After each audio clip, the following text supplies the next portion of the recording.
This is a community deemed dangerous, a place with potentially deadly concrete in 500 of these homes, a place that will be demolished and rebuilt, a place where Lynn was mortgage-free. I've got nothing to leave my children.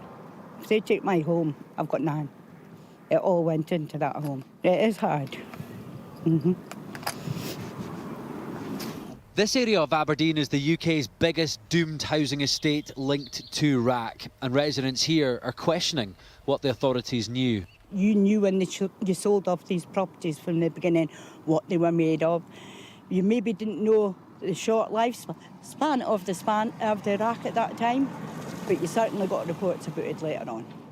Officials here in Aberdeen did not want to speak to Sky News, but said they were offering the current market value for these homes.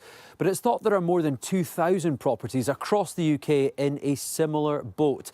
And it's becoming apparent there's a postcode lottery of compensation depending on where people live.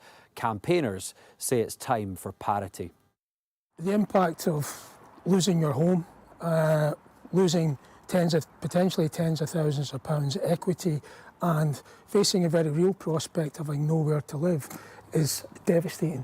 John could be offered half what his house was worth as residents rally around the prospect of possible legal action. When they did some renovations on this about 12 years ago, they put plasterboard underneath the RAAC panels so you can't even see them. The only thing I can look to gain out of this is get fair compensation for the position the council have put us all in, because this is the council's fault. They were at fault here, and they can look at the laws any way they want. Ultimately, they sold property that was basically wasn't fit for purpose.